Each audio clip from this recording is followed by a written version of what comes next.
Modi's Realpolitik in a fragmented world order. Rajnath Singh is in China for a defense ministers meeting of the Shanghai Cooperation Organization.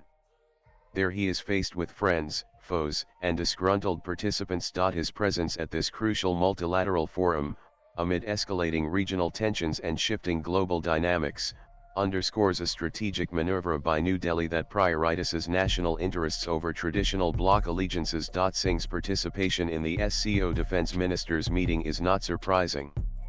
It comes against a backdrop of concerted efforts to recalibrate India's China strategy, particularly in the aftermath of the military standoff in eastern Ladakh in May 2020 and the deadly Galwan Valley clash. While the face-off has largely ended with disengagement, deep trust deficits remain. Singh is scheduled to hold bilateral talks with his Chinese counterpart, Admiral Dong Jun, marking their second meeting since November last year and the third high-level engagement between India and China in just 2 weeks. It follows National Security Advisor Ajit Doval's meeting with Chinese Foreign Minister Wang Yi in Beijing and a preceding meeting between India's Foreign Secretary and China's Vice Foreign Minister. These engagements, while signaling a limited diplomatic thaw, are fundamentally complicated by China's continued strategic enablement of Pakistan. During Operation Sindoor, Beijing reportedly provided significant air defense and satellite support, helping Pakistan reorganize its radar and air defense systems to detect Indian troop deployments. This level of logistical and intelligence support, as assessed by a research group under India's Ministry of Defense, goes beyond mere arms sales and actively contributes to India's two-front situation. China's reaffirmation of support for Pakistan's sovereignty and national dignity, even while condemning the April 22 Pahalgam terror attack that triggered the conflict, highlights a skewed diplomatic game. Despite this, India maintains an economic balancing act. China remains India's second-largest trading partner, with bilateral trade reaching $131.84 billion in FY 200 and 2,425, alongside a substantial trade deficit of $99.2 billion. This economic interdependence makes a swift decoupling difficult, forcing India to manage competition rather than aiming for full normalization. India's strategy at the SCO meeting is also distinctly aimed at keeping Pakistan under pressure, particularly concerning cross-border terrorism. Defense Minister Singh is set to press the SCO to intensify efforts to contain terrorism. It directly follows India's precision strikes on Pakistani terror infrastructure a month and a half prior, in response to the Pahalgam terror attack.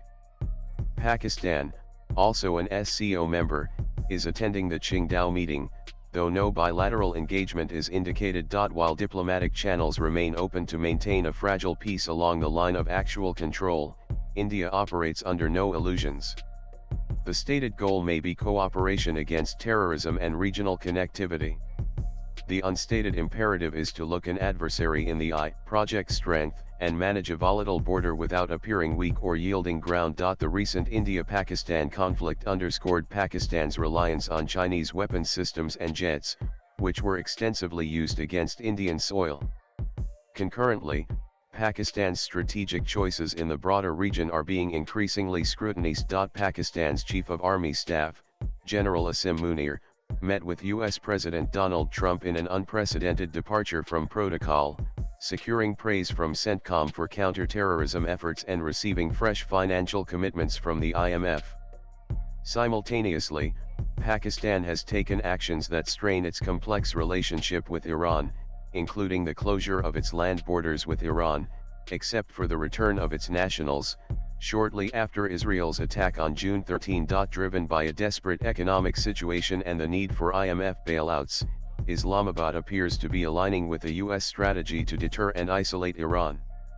This places Pakistan in a precarious position, caught between its American patrons and its own jihadist constituencies, who oppose any alignment with Zionist Israel. While Pakistan has historically competed with Iran for influence in Afghanistan and has a complex sectarian dynamic, these moves indicate a strategic alignment that might be leveraged. For New Delhi, a distracted and internally conflicted Pakistan, under pressure from multiple fronts, serves its strategic interests. Perhaps the most explicit demonstration of India's Realpolitik is its stance on the escalating Israel-Iran conflict, which directly defied the SCO's collective position. While the SCO, chaired by China, issued a statement strongly condemning Israel's military strikes on Iranian territory and expressing serious concern over the tensions, New Delhi explicitly stated it did not participate in discussions about the statement. It weakened the force of the SCO's condemnation of Israel's attacks on Iran and indicated a potential rift within the influential Eurasian bloc. Instead, the Ministry of External Affairs issued its own carefully calibrated statements, urging both Israel and Iran to work towards a de-escalation and use existing channels of dialogue and diplomacy. India's position is a pragmatic balancing act. It is Israel's largest weapons buyer, and Indian firms supplied rockets and explosives to Israel during the Gaza war. Simultaneously, India maintains significant economic ties with Iran, including the development of the strategically important Chabahar port as a gateway for exports to Central Asia and Afghanistan.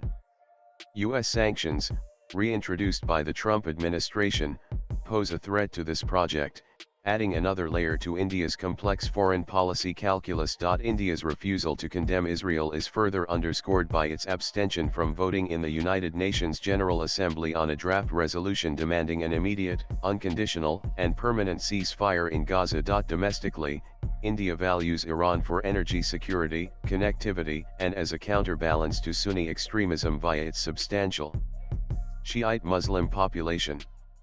New Delhi fears alienating this constituency by fully backing Israel.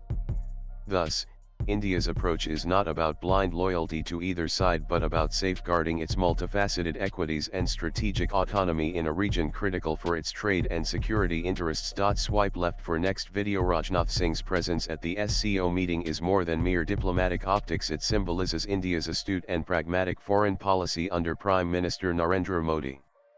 In a fragmented world order where traditional alliances are no longer absolute, India refuses to be confined by ideological blocs. Instead, it prioritizes its national interests, recalibrating its China strategy to manage ongoing tensions while simultaneously keeping Pakistan under pressure within multilateral frameworks. Crucially, India is carving out an independent West Asia policy that safeguards its diverse interests in the region, even if it means diverging from the collective stance of blocs like the SCO. India's foreign policy under Prime Minister Narendra Modi increasingly demonstrates a cold-eyed realism, adapting to a fragmented world order where flexibility and self-interest dictate engagement. Latest blogs.